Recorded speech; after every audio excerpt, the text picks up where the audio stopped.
La ilaha illallah Muhammadun Rasulullah. Assalamualaikum warahmatullahi wabarakatuh. Bismillahirrahmanirrahim. Subhanallahilladzi hadana li hada wa ma kunna linahtadiya laula an hadanallah. Asyhadu an la ilaha illallah wa asyhadu anna Muhammadan abduhu wa rasuluh. Allahumma shalli wa sallim wa barik ala sayyidina wa maulana wa habibina wa syafina Muhammadin sayyidus syafa'ah. Amma ba'du faqad qala Allah ta'ala bi kitabihil 'azim min asdaqil qailin a'udzu billahi minasyaitonir rajim innallaha la yukhliful mi'ad wa qala ta'ala idzan a'udzu billahi minasyaitonir rajim ya ayyuhalladzina amanu qu anfusakum wa ahlikum nara ila akhir ayah. Shadaqallahul azim wa shadaqa nabiyil karim wa nahnu ala dzalika minasyakirin walhamdulillahi rabbil alamin. Ma'asyiral muslimin wa jumratal mu'minin, para sepuh, para penyepuh, para asatiz, para hujjaj dan jamaah yang dirahmati Allah Subhanahu wa taala. Jamaah subuh, jika kita sudah tidak ada yang seperti ini, Masya Allah, tinggal tunggu kemurkaan ya Allah. Sebagai kata pembuka, penghantar dan penghas semangat di antara kita, jika Allah tidak melihat orang-orang yang masih al-mustaghfirina bil ashar, sudah tidak ada lagi manusia yang bangun di keheningan malam memohon ampun kepada Allah, menyadari akan dosanya, niscaya Allah akan turunkan kemurkaannya ke muka bumi ini. Yang kedua, Allah tahan kemurkaannya karena al-mu'tamirina bil bait, orang-orang yang senang memakmurkan rumah Allah, masjid-masjid, mushola, majelis-majelis yang diutamakan mempelajari tentang ayat-ayat Allah dan sabda-sabda Rasulullah. Berat. Kita bersyukur pada Allah yang Maha Ghafur, dikasih mudah langkah kaki kita. Sekalipun dekat, apalagi yang jauh, jika Allah tidak izinkan kaki kita melangkah, gak nyampe, Pak. Sekali lagi, bersyukur bukan berarti untuk sombong, boleh sombong untuk syukur. Artinya apa? Sombong, alhamdulillah ya Allah, saya masih diperkenankan kaki melangkah menuju masjid. Bagaimana jika kaki saya diangkat tidak mampu melangkah lagi ke masjid, ke mushola, ke majelis ilmu? Sekalinya ke majelis atau sekalinya ke masjid, sekalinya ke mushola di depan imam. Alhamdulillah, la haula wala quwwata illa billahil aliyil azim. Bersyukur. Dengan adanya umur, mari sama-sama kita jadikan umruka ra'suka wa malika, jadikan harta kekayaan yang paling utama. Karena umur itu, jangankan kita orang sakit, sehat sekalipun jika tidak dijadikan modal, kembali ke tadi nggak bakal nyampe ke tempat seperti ini. Maka orang-orang yang gampang bangun subuh mah itu Masya Allah, apalagi dilanjutkan dengan zikir. Rasulullah bersabda, musannif menjelaskan dalam kitab Irsyadul Ibad, gufirat khotoyahu walau jabadul bahri. Tasbih, tahmid, takbir, zikir kita ba'da sholat 33 kali masing-masing, tambah la ilaha illallah wahdahu la syarikalah sampai selesai. Gufirat khotoyahu walau jabadul bahri, sebanyak buih lautan dosanya diampuni oleh Allah. Ini rata-rata yang zikir kurang begitu senang. Kadang-kadang mentaraka wirdan bahwa kirdun, itu pepatah dari ulama, siapa yang habis sholat nggak wirid, nggak zikir, sama dengan monyet. Apalagi yang nggak mau sholat berarti nyet. Mohon sama Allah yang kedua, sholawat serta salam kita memohon pada Allah bertambah limpah curah kepada baginda kita Nabi besar Muhammad sallallahu alaihi wasallam, keluarga, sahabat, para tabi'in, para ulama, para syuhada, para sholihin. Harapan kita mendapatkan syafaat di yaumil kiamah nanti, amin ya rabbal alamin. Sebelumnya al-fakir tidak lebih baik, tidak lebih hebat. Bahasa Sadamin Mas Tad, nyambung tambah silaturahminya. Bilang nggak bosen apa kemarin Jumatan bagian aneh, saya bilang gitu. Nah, akhirnya Anda mikir judulnya apa ini, pas buka-buka semalam kitab Tadkiratul kalimatnya itu dalam kitab tafsir itu dijelaskan pelajaran bagi kita ada kalimat di dalamnya al-wa'adul wa'id, janji dan ancaman Allah. Masya Allah, yang seperti apa? Ada 5. Kita termasuk yang dijanjiin apa yang diancam nih? Cobain dulu ya Allah. Apa yang dimaksud oleh musannif di dalamnya? Saking sayang kepada kita, pengarang itu kitab menjelaskan kepada kita. Yang pertama al-wa'adul wa'id, janji dan ancaman Allah itu yang pertama al-maut, kematian. Suka gak suka, senang gak senang, masuk kitab Nasohibul Ibad nanti ada 3 perkara, suka atau suka, senang atau tidak senang, bakal merenggut dan memaksa kita. Di antaranya al-maut, kematian. Nah, kematian ini manusia pada umumnya sangat amat takut. Kenapa? Karena belum tahu mati itu apa, dan gak mau mencari tahu. Bahkan ya sekedar tahu. Kalau mencari tahu, al-maut justru lazzatul mu'minun, kenikmatannya orang beriman itu kematian. Kalau kita mah takut mati. Kenapa takut mati? Terlalu tertanam hubbud dunia, terlalu kecintaan kepada dunia terlalu tinggi. Cinta sama keluarga, cinta sama tahta, cinta sama harta benda, khawatir itu. Tapi para ulama alimus salafus soleh, orang-orang yang betul-betul memiliki kehidupannya hanya hablum minallah, dalam hati mahabbah ilallah, cintanya kepada Allah melebihi mencintai kepada yang lain, merindukan kapan saya mati ya Allah. Kita mah boro-boronya kapan mati, flu pilek demam dikit aja langsung cari obat, saking takut mati. Tapi ketika hati kita mati, kurang senang sholat berjamaah, kurang senang bangun malam, kurang tepat sholat waktu kita tepat waktu dalam sholat, kurang senang baca Quran, kurang senang baca istighfar, kurang senang tasbih, tahmid, takbir, haqalah, hasbalah, intinya kurang senang berbuat amal soleh. Hakikatnya hati kita kan sedang sakit, kok jarang nyari obat. Insya Allah ini orang-orang yang afiah, karena sehat makan ukurannya badan, kalau afiah hati. Maka kita bermohon pada Allah sehat afiah, sehat lahir batin. Tapi tantangannya luar biasa. Begitu sampai kita senang duduk di tempat seperti ini, datang iblis laknatullah, berbagai macam 1001 macam rayuan, dibisik-bisik allazi yuwaswisu fi sudurin nasi minal jinnati wan nas, dibikin ragu, dibikin kurang nyaman hati kita, dikurang bikin nyaman pikiran kita. Akhirnya orangnya di sini pikirannya mau kemana, orangnya di sini hatinya kemana, masuk ke tingkatannya tarekoh munafik. Itu hukumnya. Nauzubillahi min zalik. Kita tanpa disadari orang munafik, Pak, khususnya di Al-Bakir ini, Masya Allah. Dia orang yang banyak ingat mati. Ketika Imam Ghazali menjelaskan, orang yang ingat mati itu minimal orang yang senang mengamalkan amalan 40 macam amalan soleh.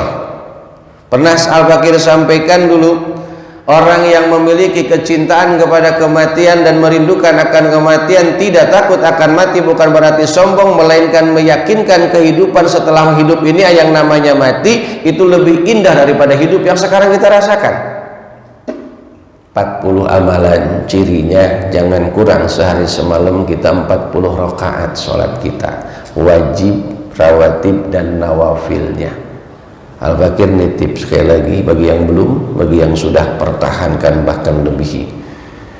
Orang yang mencintai dan merindukan insya Allah tidak termasuk kepada kematian. Menurut Imam Ghazali dalam kitab Kalimat Mukasafatul Qulub dijelaskan di situ minimal sholat kita yang wajib, rawatib atau sholat sunnah qobliyah ba'diyah, dan tambah nawafilnya duha, tahajud, istikharah, witir dan lain-lainnya 40 rakaat. Kita ngitung dulu kalau yang belum mulai, karena kita kematian itu datangnya kan tiba-tiba. Ini kan ancaman Allah, lu mau kemana juga. Maka Allah sampaikan dengan firman, a'udzubillahi minasyaitonirrajim, kullu nafsin za'iqatul maut wa innama tuwaffawna ujurakum yaumal qiyamah. Wa qala ta'ala idzan kullu nafsin za'iqatul maut tsumma ilaina turja'un. Setiap yang bernyawa bakal mati, dan Allah sempurnakan nanti segala amalnya soleh atau toleh di hari kiamat. Jadi sini aja kita baca mencermati Allah Subhanahu wa taala. Bapak, para sepuh, para penyepuh, hati kita ini ada yang lagi gelisah, ada yang lagi tenang, ada yang lagi banyak urusan. Tapi di majelis taklim tenang. Saking tenangnya gurunya pulang gak ketahuan. Luar biasa. Masyaallah. Balik yang ke standar. Jadi setiap yang bernyawa bakal mati. Summa ilaina turja'un. Sebenarnya mati itu ilaina turja'un, kembali kepada Allah. Maka kalimatnya ketika dengar orang kematian, kalimat tarji, inna lillahi wa inna ilaihi raji'un. Sebenarnya yang mengucapkan ini bukan orang yang mendengar, dia sendiri itu yang meninggal ngomongnya seperti itu. Kok seperti itu kita? Karena ada kalimat hukum urfi, ada hukum syar'i, ada kebiasaan hukum adat, ada kebiasaan hukum syariat. Kita sebagai rasa takzim memuliakan itu orang dan menyadarkan kita bahwa kita asal dari Allah, kembali kepada Allah. Kalau kita buka dalam kitab Madhabur Arba'ah, termasuk pendapat imam yang 4, Maliki, Hambali, Hanafi dan Syafi'i, itu awalnya harus kita ucapkan alhamdulillah dulu. Alhamdulillahirabbil alamin, inna lillahi wa inna ilaihi rajiun. Coba-coba ada di masjid At-Taubah Mu'min kayak gitu. Assalamualaikum warahmatullahi wabarakatuh. Alhamdulillahirabbil alamin, inna lillahi wa inna ilaihi rajiun. Telah berpulang ke rahmatullah Bapak Syarif Hidayat bin Abbas gitu bilang. Kira-kira itu masjid disumpahin apa enggak? Pasti. Karena Pak, karena enggak ngaji. Kalau yang ngaji, itulah kalimat yang sebenarnya. Segala puji milik Allah, asal dari Allah, kembali kepada Allah. Itu kan semua milik Allah. Pernah saya nyoba gitu, waduh, dibenciin. Benci dalam arti jadi omong itu satu tempat. Sekarang tetap saya kalau ngumumin tetap pakai alhamdulillah, tapi saya nggak pakai mic. Jauhi dulu mic-nya. Alhamdulillahirobbilalamin, baru innalillahi wa. Karena apa? Ngeri kita kalau sudah dikasih tahu oleh Allah, wasilahnya guru-guru, wasilahnya kiai, adanya kitab, kita amalkan. Maka orang yang senang mengingat kepada kematian, kembali kepada Imam Ghazali, cirinya, sedangkan dahsyatnya kematian itu Rasulullah Shallallahu Alaihi Wasallam sampai ketika ruhnya berpisah dengan jasad yang mulia, ya Allah, jika rasa sakit sakaratul maut ini seperti ini rasanya, cukup saya yang merasakan, jangan kau kasih kepada umat-umatku kemudian. Saking cinta kepada kita, tapi yang dicintainya enggak tahu diri. La haula wala quwata illa billah. Saking dahsyatnya, maka kita doa tuh dalam doa selamat, kalimatnya kan kalimatnya coba baca Bapak-bapak, kalimatnya itu yang barakatan berizki wa taubatan qoblal maut. Ya Allah, jadikan saya orang yang termasuk orang yang ahli taubat sebelum maut. Wa rahmatan indal maut, dan kau turunkan kasih sayang kau saat saya sakaratul maut. Wa maghfiratan ba'dal maut, dan jadikanlah saya orang yang mendapatkan ampunan sebelum maut. Allahumma hawwin alaina bi sakaratil maut. Ya Allah, mudahkan proses kematian saya yang amat sangat dahsyat ini. Ketika malaikatul maut, malaikat Ijrail, dalam kitab Qatrul Gois dan dijelaskan juga dalam kitab Daqaiqul Akhbar, malaikat Ijrail nggak sendirian, Pak. Saya yakin ada yang tahu, satu orang itu dijemput oleh 3.000 malaikat. Makanya malaikat jumlahnya wallahu alam, Allah yang maha tahu, yang kita tahu cuma 10. Tapi malaikat Ijrail nih, ada orang yang kurang bagus amalannya, sekaligus datang 3.000-3.000-nya. Masih mending di sekaligus mati. Ini diayun dulu saya. Masya Allah. Tapi orang yang soleh, masuk lagi kita dalam tadkiratul tafsir tadi, pelajaran itu datang ke tempat orang muslim, orang mukmin, orang yang banyak amal solehnya. Malaikat Ijrail itu tidak kurang dari 70 kali datang ke rumah kita silaturahmi. Kapan dan dengan cara apa saya nanti ketika diperintahkan oleh Allah untuk mencabut nyawanya orang seperti ini? Malu saya, bingung saya, kalau bahasa kitanya begitu. Tapi kalau orang yang toleh, orang yang amalannya jauh dari amalan yang baik, 5 kali. Kapan datangnya waktu sholat?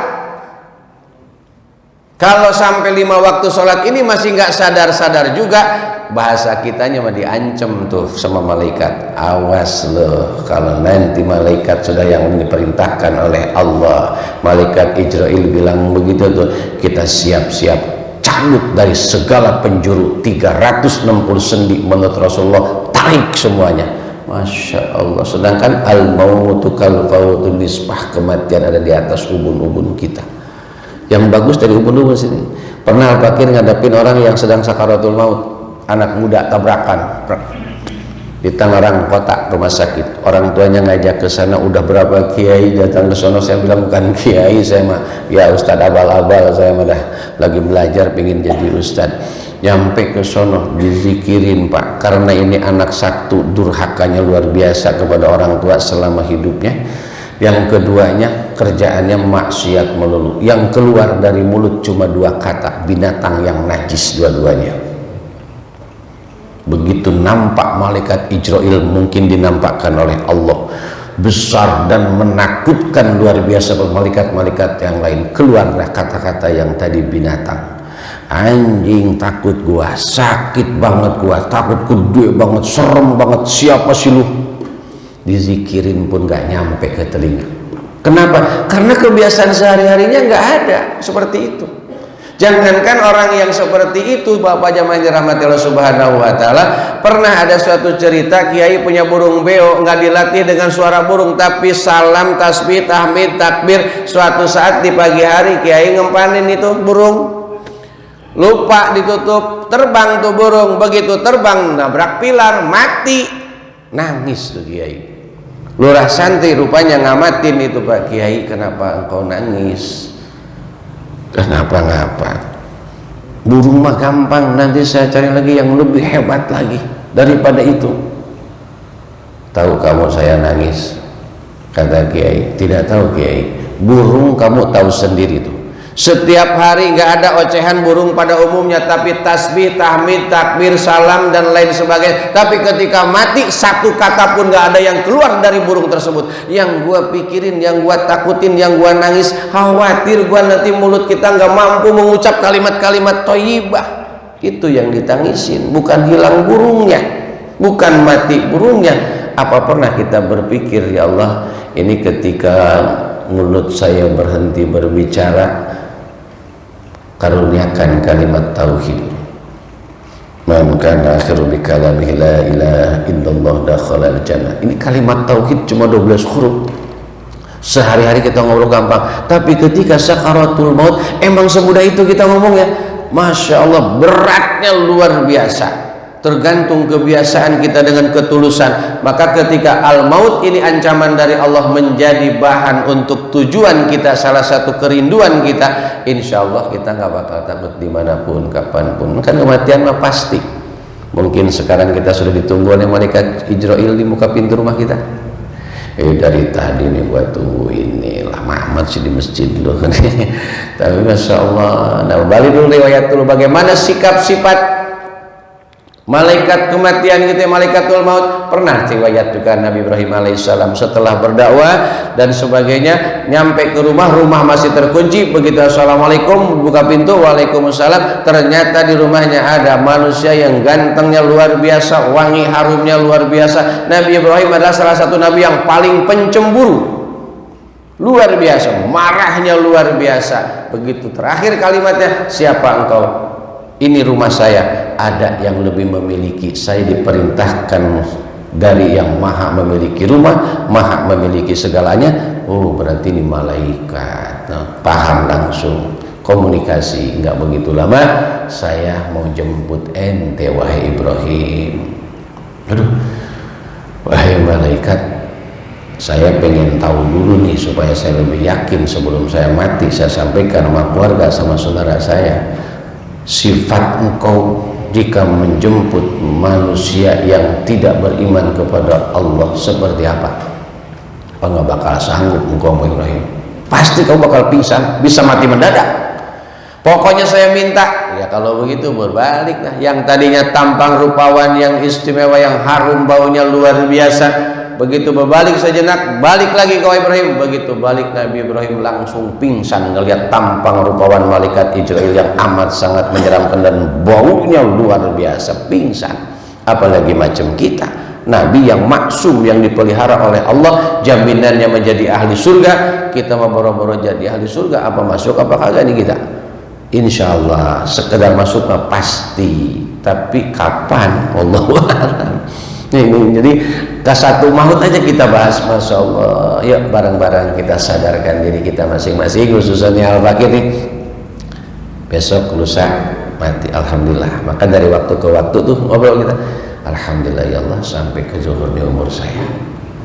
Nanti sampai ke asar lagi, alhamdulillah ya Allah sampai ke asar. Alhamdulillah ya Allah sampai ke maghrib. Alhamdulillah sampai ke tempat istirahat lagi waktu datang isya sholat tuh. Nah, ketika sampai ke situ, ya Allah jika saya mati dalam keadaan tidur, jadikan saya matinya husnul khatimah. Ambil air wudhu, kita baca doa dan sebagainya, baru kita tiduran. Masya Allah. Selamat tidur jadi ibadah itu. Orang Islam luar biasa itu, masya Allah. Tidur ibadah, makan ibadah, suami istri ibadah, ke kamar mandi ibadah. Kenapa? Karena semuanya tujuannya karena Allah dan diniatkan hanya karena Allah. Maka kematian ini insya Allah bagi orang yang wafatnya karena Allah, pasti itu akan terharum, tercium. Ada orang ini Bapak zaman dirahmati Allah yang meninggal luar biasa. Saya terlalu panjang dalam kematian ini karena memang ini salah satu yang paling kita takutin. Tapi kalau udah tadi kembali cinta kepada Allah, belajar mencintai Allah dan Rasulnya melebihi, kita kapan ya Allah? Sesekali kita ngomong begini, jika umur saya ini hidup sekedar hidup, malah gampang berbuat dosa, mendingan ambil aja ya Allah umur saya. Sanggup kita ngomong kayak gitu? Ya Allah, ini umur saya yang tersisa. Jika tersisanya hanya membuat dosa dan maksiat, ambil aja umur saya Allah. Tapi kalau umur yang membawa manfaat, maslahat untuk keselamatan dunia akhirat dan bisa bermanfaat pada yang lain, kasih umur yang membawa manfaat. Khairun nas anfa'uhum linnas. Sebaik-baik manusia adalah manusia yang saling membawa manfaat. Nah, kita menjelang tidur tuh baca surah Al-Mulk, baca surah Al-Tanjil atau surah As-Sajdah, baca tuh, insya Allah bebas masuk tuh yang kedua. Janji Allah dan ancaman al-qabr, kubur, minal busur ilal kubur, dari tempat yang empuk, kasur yang bertilamkan spray yang mantap, ruangan yang ber-AC, ilal kubur, kita semua akan ke kuburan. Ma'al turab yang di atas tanah, semuanya tanah. Kita ini tanah, tapi kita nggak sadar, nggak jarang berkomunikasi dengan tanah. Kenapa? Kita sujud aja pakai karpet, jarang kita sujud di teras, jarang kita sujud pakai langsung di tanah. Aqrabul abdi inda sujud, dekatnya hambaku kepadaku saat sujud. Maka saat sujud nikmatin, coba jamaah dirahmati Allah. Ketika ada ucapan subhana rabbiyal a'la wa bihamdih, maha suci engkau ya Allah, maha tinggi engkau ya Allah, dan segala puji hanya milik engkau. Jidat kita yang senang dibangga-banggakan, kepala kita yang senang kita dambang-dambang karena pintar, merasa jadi kiai, merasa jadi ustadz, merasa jadi orang pintar, merasa jadi orang hebat, saat sujud sejajar dengan jari kaki kita. Artinya apa? Betapa hinanya kita di hadapan Allah, betapa kita kecilnya di hadapan Allah. Maka ketika masuk ke dalam kubur, Al-Bakir teringat riwayat Abu Bakar As-Siddiq, Imam Ali radhiyallahu anhu. Imam Ali bercerita ketika Umar bin Khattab kan singa padang pasir, meninggal dunia, nganterlah sampai ke pemakaman. Selesai pemakaman, orang-orang pada pulang semua. Imam Ali, biarin saya belakangan, saya mau ngeliatin, kata. Ini kan jawara nih, jawara di kota Mekah itu nggak ada yang tandingannya, nggak ada yang ngelawanin. Dia mampu nggak ngelawan malaikat munkar nakir? Kan begitu tuh, namanya kadang-kadang ada sifat candaannya juga itu ternyata tuh para sahabat. Begitu yang lain habis kan mukasyafah, penglihatannya, mata hatinya nembus Imam Ali ke dalam kuburannya Umar bin Khattab. Begitu ditanya marrobuka, kencengnya luar biasa itu. Waman nabiyuka, waman dinuka, waman imamuka, waman kiblatuka, waman ikhwanuka. Intinya belum sampai pertanyaan yang kedua, Umar bin Khattab menjawab. Imam Ali di atas kuburan tawa, lu malaikat jangan sombong lu. Nanya pakai siapa? Tuhan gua. Tuhan gua tuh Allah. Lu pakai nanya, belum kenal gua sih lu. Malaikat kan tibang tugas. Yang kedua, waman nabiyuka. Astagfirullahaladzim, ini sebelah gua nih Nabi bego. Makam beliau kan dekat dengan Nabi. Abu Bakar, Umar, Rasulullah, Abu Bakar, Umar. Ini sebelah nih Rasulullah. Kalau malaikat kan sifatnya monoton ibadahnya itu, nggak berpikir ke sana kemari, itu ya itu. Alhasil Imam Ali bertanya dalam hatinya, Masya Allah, seperti ini ya kalau orang yang soleh. Dalam arti berani ngelawan, bukan berarti ngelawan, untuk menunjukkan al-haq Allah, yang hak menuju milik Allah. Wahai malaikat, jika kamu bertanya seperti itu, dengan cara seperti itu kepada orang-orang yang soleh, orang-orang yang taat kepada Allah dan Rasulnya, saya mau ngadu kepada Rasulullah, saya mau ngadu kepada Allah, kamu berhenti jadi malaikat penanya di kolam kubur. Ternyata dari permintaannya Umar bin Khattab di situ, malaikat Munkar Nakir pertanyaannya tergantung amal. Itu wasilahnya Umar bin Khattab musul kepada Allah tuh. Jadi jangan sampai kamu dibentak-bentakin semua tuh orang. Yang soleh mah datang yang bagus, maka begitu datang, Assalamualaikum, Masya Allah, Waalaikumsalam, datang tampan rupawan wanginya luar biasa, Masya Allah. Ngomong itu malaikat, dan amal-amal soleh kita madu ke situ, sholat kita, sodako kita, infak sodako kita, taklim kita, silaturahmi kita, intinya amal-amal soleh kita ngumpul menjelma, ada yang menjadi ini menjadi itu. Kamu jadi orang soleh, alhamdulillah. Bentar lagi datang Munkar Nakir. Nih amalan-amalan kamu itu seperti ini nih, diwujudkan oleh Allah. Sampai dia sendiri nggak tahu nih nanti orang soleh nih siapa kamu. Oh, sholat kamu, ini puasa kamu, sodako kamu, zakat kamu, silaturahmi kamu. Ini orang-orang yang punya amalan-amalan yang tulus karena Allah. Ngomong, oh itu bentar lagi Munkar Nakir datang, kamu tidur aja ya, nanti bangun-bangun hari kiamat biar saya yang ngejaga kamu. Tapi orang-orang yang toleh, amalan-amalan toleh, kalau bahasa kita kan tolol tuh, itu bahasa Arab sebenarnya itu. Toleh itu amalan yang amat sangat jahat. Datang makhluk yang menyeramkan, baunya luar biasa seperti tadi bagaimana kematian datang pada orang-orang yang kurang soleh. Siapa kamu? Lu pura-pura kagak kenal. Lu nih dulu sholat yang sering lu tinggalin, nih baca Quran nggak pernah lu. Wujud itu makhluk-makhluk. Bentar lagi datang Munkar Nakir, gua kagak tanggung jawab sama lu, rasain sendiri lu, jawab sendiri, pergi itu amalan.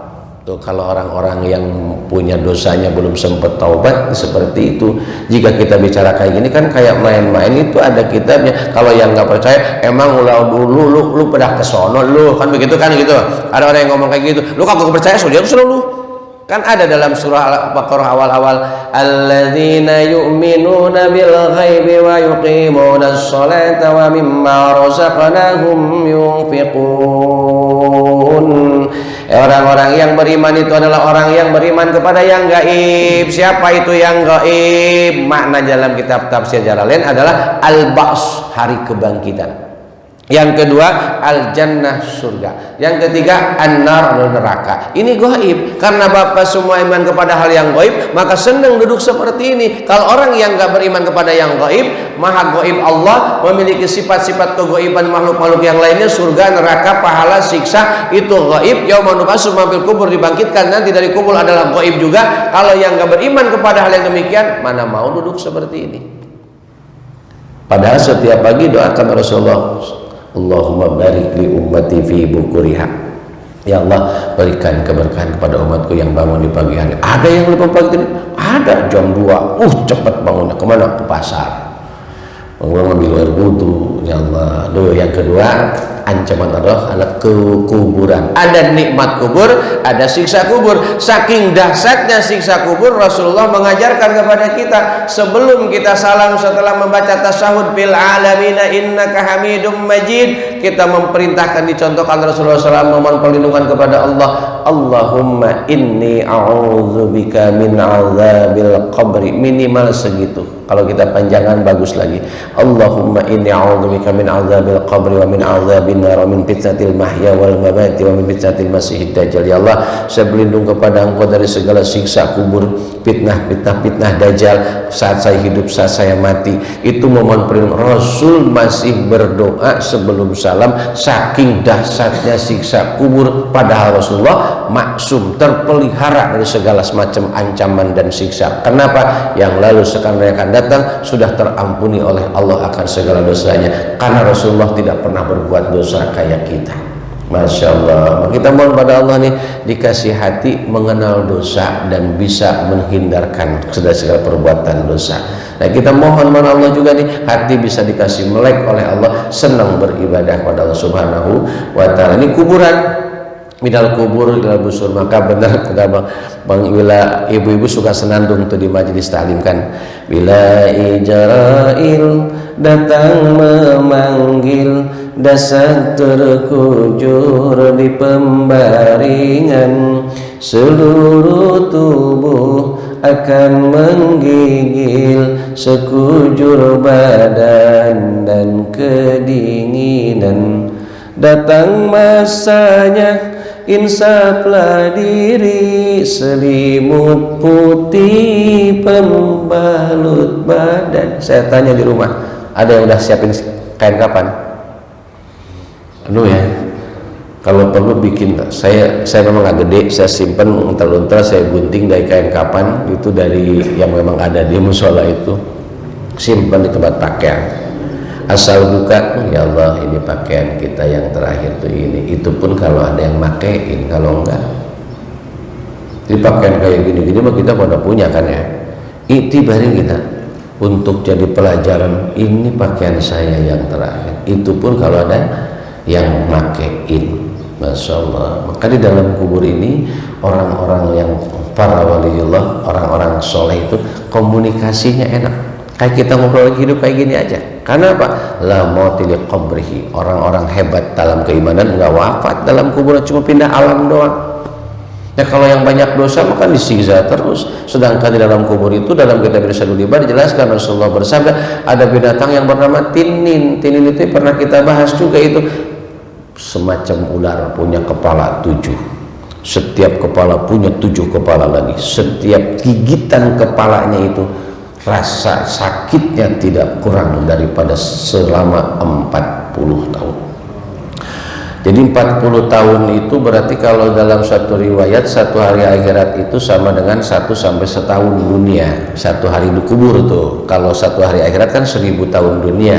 Nah ini kalau kita satu hari ngerasain sakit gigitan ular tersebut kali 7 kali tergantung itu orang dosanya banyak atau dikit, saban hari kita digigitin ular. Itu belum nanti di akhirat namanya dia suja al-aqra, binatang ular sejenis ular naga yang memang besarnya minal masyriq ilal maghrib, yang gigi taringnya dibuat daripada bakaran api neraka yang besi yang membara, cakar kukunya pun seperti itu. La haula, boro-boro kita dengan seperti itu digigit ular biasa yang berbisa kita mati, apalagi ular yang spesialnya seperti itu. Mohon kepada Allah kita perlindungan diri kita, keluarga kita, saudara kita, handatulan karib kerabat kita terhindar daripada azab kubur. Amin ya rabbal alamin. Dan sebelum salam kita tahiyat, kita baca bil alamina innaka hamidum majid, minimal kita baca Allahumma inni a'udzubika min azabil qabr. Min azabil qabr, saya berlindung kepada Engkau ya Allah daripada siksa kubur, minimal baru kita salam. Nah, karena nggak ada begitu datang kematian sampai ke alam kubur, berapa banyak harta kita takkan mampu menebus kematian. Berapa banyak saudara kita nggak bakal ada yang mampu menolong tentang datangnya kematian. Makanya saya kalau bukan di masjid saya senandungin dikit lagu Bang Romakan. Tak seorang pun yang akan mampu menolongmu dari kematian, juga hartamu tak akan mampu menebus daripada kematian. Artinya apa? Kalau orang sudah mencintai Allah dan Rasulnya, kembali ke tadi, pasti justru ingin buru-buru meninggal dunia. Masalah anak, istri, cucu, segala macam, rezekinya dijamin sama Allah. Kita kadang-kadang Bapak yang dirahmati Allah Subhanahu wa Ta'ala, sombong kita. Sombongnya apa? Ngerasa kita menafkahi istri, merasa kita menafkahi anak-anak kita, merasa membiayai kehidupan rumah tangga kita. Lah itu rezekinya cuma lewat tangan kita, diatur oleh Allah Subhanahu wa Ta'ala, udah diatur semua. Jangankan kita masih sudah hidup, sebelum brojol ke muka bumi ini, jodoh, rezeki, maut sudah diatur oleh Allah, nggak bakal ketukar. Maka sebagai tambahan semangat, ini alam kubur, Hatim As-Sabir berbincang dengan Harun Ar-Rasyid, seorang raja, menteri yang paling susah, paling miskin, tapi paling tenang. Akhirnya Harun Ar-Rasyid ngobrol nih, deketin, Hatim, kamu ini seorang menteri, gaji pun gak kamu ambil, rumah kamu pun sederhana, makan apalah ada kenalnya, bahkan setiap dikasih dari saya nggak pernah kamu terima, karena saya seorang raja, ente orangnya fanatik banget sama gini. Akhirnya dia seorang petani, dia dapat makan dan minumnya itu. Singkat cerita, apa sih yang membuat kamu tenang, tentrem hidup kamu ini? Senyum beliau, 4, wahai Tuhan, yang saya yakini di hati. Ngapain pakai pusing? Apa itu yang 4? Judulnya beda, nanti aja diundang lagi ya. Insya Allah sekarang udah jam 6 dikit lagi. Ini Hatim As-Sabir. Bagi yang sudah tahu, ayo kita belajar mengamalkan. Bagi yang belum, insya Allah nanti ketemu lagi pertemuan yang akan datang. Yang ketiga, ancaman Allah itu adalah an-nar, neraka. Neraka ini kan panasnya itu bukan karena api, tergantung amalan kita. Abu Nawas pernah hilang dari kementeriannya, masih zaman Ar-Rasyid. 2 minggu menghilang. Wahai Abu Nawas, kau sebagai penasehat raja kemana aja selama 2 minggu menghilang tanpa pamit, tanpa izin? Waduh, wahai Tuhan, saya habis jalan-jalan dari neraka. Ini bahasa-bahasa begini kalau kita nggak ketemu di kitab nggak bakal bisa. Ini Pak, maaf bukannya nyombong, nggak bakal ketemu di akademik yang kayak gini-gini. Adanya di kitab-kitab. Singkat cerita, main ke neraka. Benar Rasulullah, wahai Tuhan, saya dari neraka 2 minggu jalan-jalan di neraka saya. Katanya neraka itu panas, katanya neraka itu api yang membara. Ternyata neraka nggak ada apa-apanya. Sombong bener lu, kata Rasul. Nah iya, karena begitu minta izin ke malaikat Malik, mau ngapain ke neraka? Saya mau lihat. Ternyata neraka itu, wahai Tuhan, saya bincang-bincang dengan malaikat, neraka itu bisa menyala-nyala, bisa membara-bara itu karena dosa. Kalau orang yang nggak punya dosa masuk ke neraka, aman, amin. Amin, jadi aman. Aman itu, nggak ada rasa panas, nggak ada rasa takut. Walaupun itu jenisnya sama, namanya itu neraka. Bagi orang yang beriman, kalau mampir ke neraka itu mah kan lain riwayat itu. Kalau orang kita mah nggak mungkin ahli sholat ke neraka, haram hukumnya. Kalau ahli neraka masih ada kemungkinan, kalau masih ada hatinya keimanan, selama tidak pernah menduakan Allah dalam kehidupannya sebesar apapun dosanya, pasti nanti bakal masuk. Tapi kapan masuknya wallahu a'lam. Jadi kembali itu nanti neraka ini ancaman dari Allah, dikasih tahu oleh Allah dalam beberapa Quran, dalam beberapa ayat di dalam Al-Quran, beberapa tafsir menjelaskan. Ini jangan sampai ada ucapan, oh dia mah berhayal, belum nyampe ke sono juga udah nyampein begini-begini. Kan ada orang yang pintar bilang begitu, surga neraka itu baru cerita, dia juga belum pernah ke sono. Ya Allah, ya Rahman, ya Rahim, ya Malik, ya Kudus, ya Salam, ya Mu'min, ya Muhaimin, pelihara kami semua ini ya Allah, dengan kata-kata seperti itu. Nauzubillahimin. Gaib surga itu, gaib neraka itu.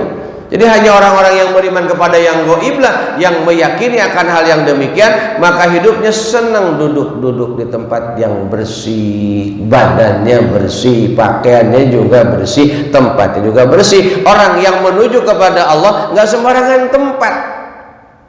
Kenapa demikian? Karena surga dan neraka itu oleh Allah makhluk diciptakan. Maka ketika sudah sampai ke tujuan yang menuju kepada ridha Allah, ya Allah, saya ibadah bukan kepengen surga, saya ibadah bukan menumbuhkan rasa takut kepada neraka, saya ibadah ini ingin menjadi orang yang bisa liqa'a Rabbi, berjumpa dengan Engkau ya Allah.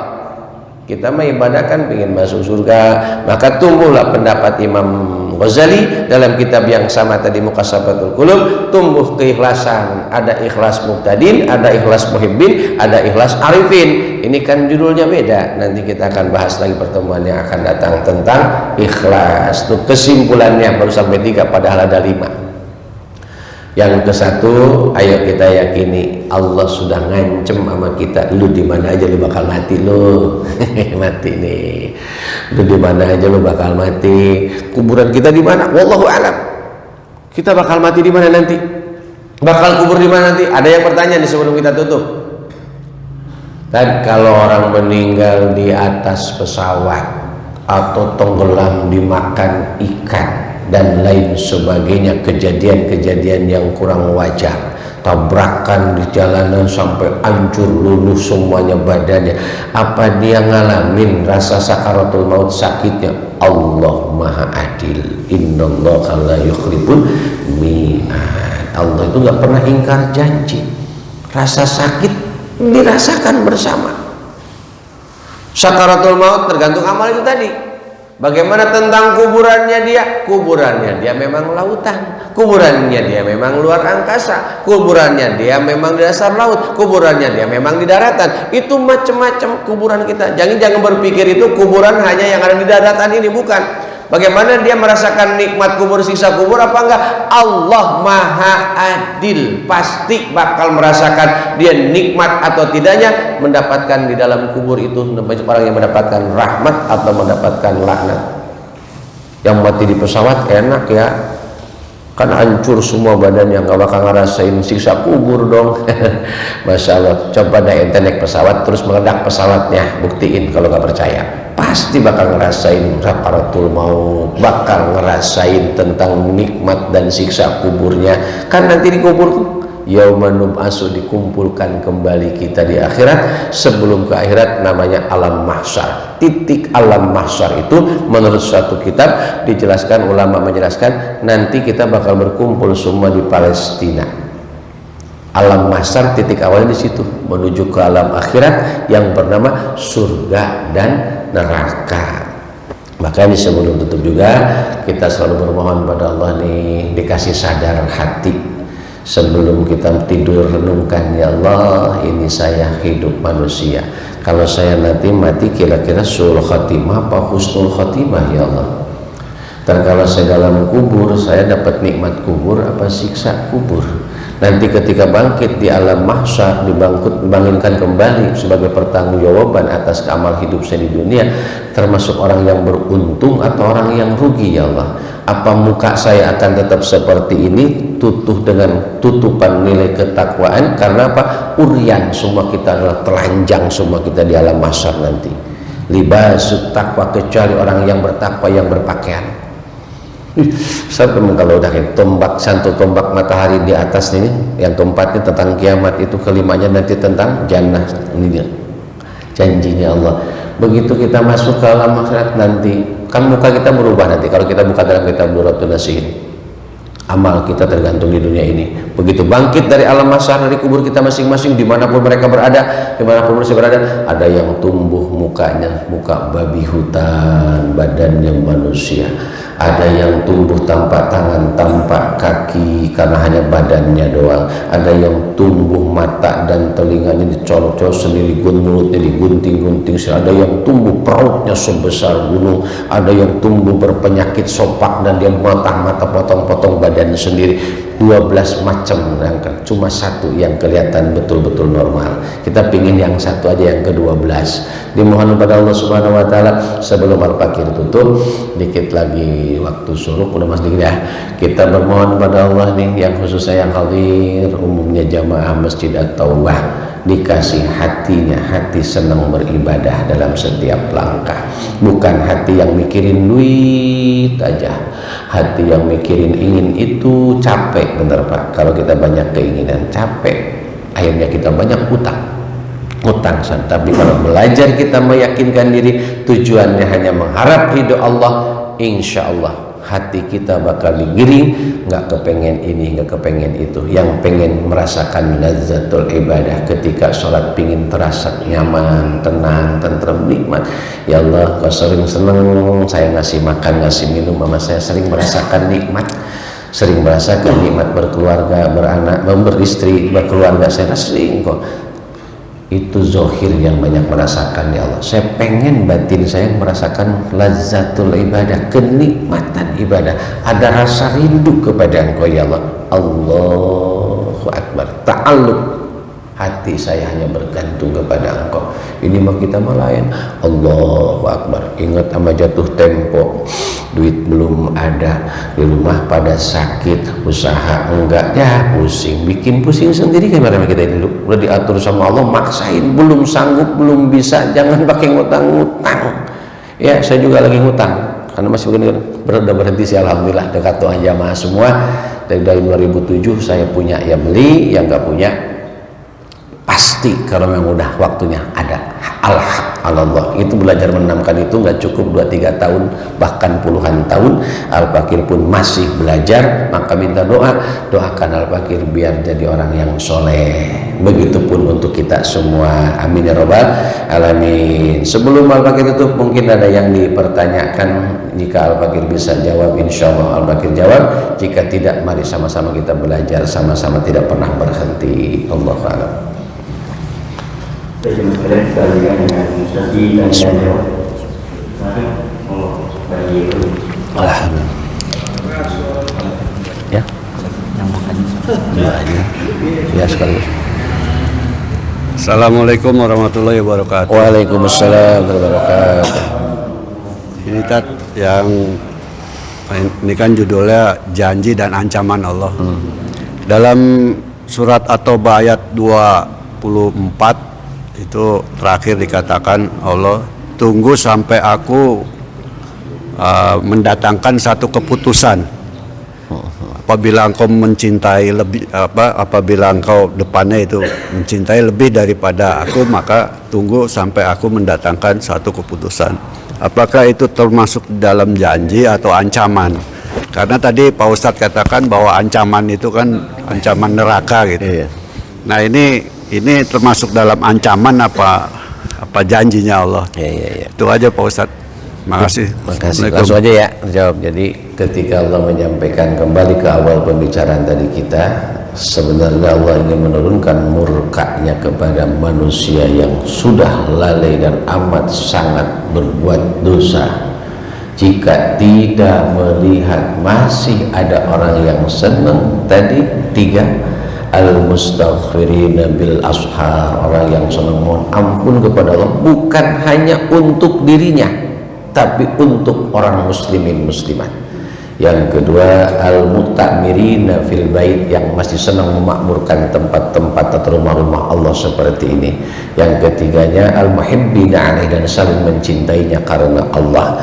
Nah, Allah menjanjikan tadi itu khobar ya Pak, kalimat dalam ilmu nahwu khobar, kalimat khabar dari Allah, bahwa Allah tidak akan memberikan segala sesuatu sebelum Allah memutuskan tentang keputusan Allah, karena Allah memiliki innallaha ala kulli syai'in qadir, karena Allah punya sifat jaiz. Jaiz itu boleh iya, boleh tidak. Sifat wajib bagi Allah 20, sifat mustahil bagi Allah 20, sifat jaiz bagi Allah 1, sifat wajib bagi Rasul 4, sifat mustahil bagi Rasul 4, dan sifat jaiz bagi Rasul 1. Jadi jumlahnya 50. Itu ilmu aqaid, ilmu akidah itu. Ketika Allah mengkabarkan kepada kita, tunggu sampai datangnya keputusanku, ini janji atau ancaman? Ini adalah kalimat khabar, pemberitahuan kepada kita Allah punya janji dan punya ancaman. Itu dua-duanya Pak di dalamnya itu. Jadi maknanya kalimat tersebut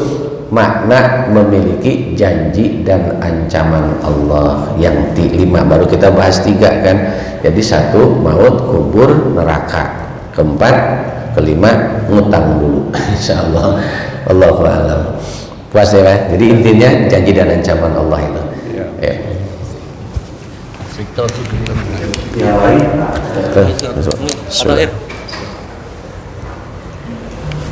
Assalamualaikum warahmatullahi wabarakatuh, Pak Ustaz. Waalaikumsalam warahmatullahi wabarakatuh. Nggak apa-apa, Pak.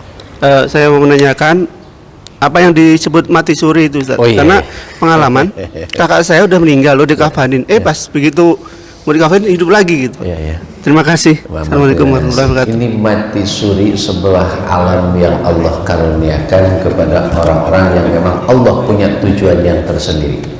Termasuk sepupu saya. Ada hikmah di balik semua itu. Dia, maaf, saudara saya ini memang bukan membicarakan saudara ya, karena saya bersepupuan dari istri. Luar biasa kelakuan. Kembali ke tadi, orang tua sering dibikin nangis, keluarga sering dibikin kesel, sakit, alhasil sakit selama 2 minggu, koma di rumah sakit, dan pihak rumah sakit udah menyatakan bahwa ini sudah tidak ada orang. Pas dinyatakan begitu, berapa menit kemudian bangun dia. Begitu bangun langsung cerita perjalanan hidup mereka itu. Ternyata Allah memberikan cara untuk menyadarkan seseorang itu dengan segala macam cara. Hidayah Allah tumbuh. Ternyata dikasih 2 minggu pelajaran oleh Allah.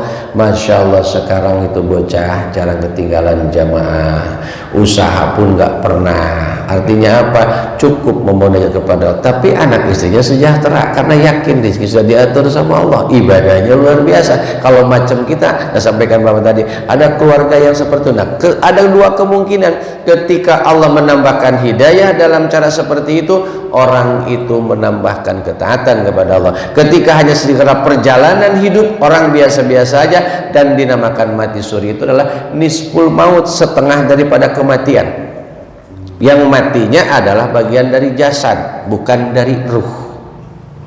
Nah, ini kalau kita orang meninggal kan lahir batin mati, pindah alam gitu kan. Tapi ketika manusia yang mati suri tadi adalah hanya jasadnya dikasih sempurna oleh Allah untuk tidak bergerak, tidak bernapas dan lain sebagainya. Tapi berapa waktu kemudian Allah yuhyi wa yumit, Allah maha menghidupkan dan maha mematikan. Kan Allah maha hidup, maha memberikan. Kenapa? Ketika Allah punya tujuan yang lain, dengan cara itu dikasih tambahan hidayah akan tambah. Jadi mati suri itu adalah nisful maut, setengah daripada kematian, dan itu cara Allah yang memang tidak semua orang diberikan. Ada beberapa hikmah yang terkandung di dalamnya agar kita lebih sadar kepada Allah Subhanahu wa Ta'ala. Intinya mati suri jalan Allah untuk memberikan iktibar, tazkirah kepada orang-orang yang memang dipilih oleh Allah seperti itu. Mau nyobain mati suri, Pak? Mau nyobain mati suri? Nah, kalau mau nyobain Bapak nggak mau bernapas, saya kasih doanya. Seriusan, Pak, saya diijazahin sama kiai saya. Dan saya ngalamin, memang bener itu, alam kebaca tuh semua. Ya Allah, rasa takut, rasa bacanya apa? Pertama kalimat tauhid 9 kali, 1 napas, la ilaha illallah. Tapi bukan lisan, memaknai la ma'budu bihaqqin fil wujudillallah. Hati kita memaknai tidak ada sayang sembah sebenar-benarnya menyembah dalam setiap keadaan hanya Allah. Allah la ilaha illallah mulut, tapi hatinya kemana-mana nggak nyampe. Yang kedua, surah Al-Ikhlas 11 kali, 1 napas. Yang ketiga, surah Al-Fatihah 3 kali, 1 napas. Yang keempat, 11 kali sholawat, 1 napas. Yang kelima, istighfar 11 kali, 1 napas. Mohon kepada Allah ila hadratin Nabi, dibaca silakan, insya Allah.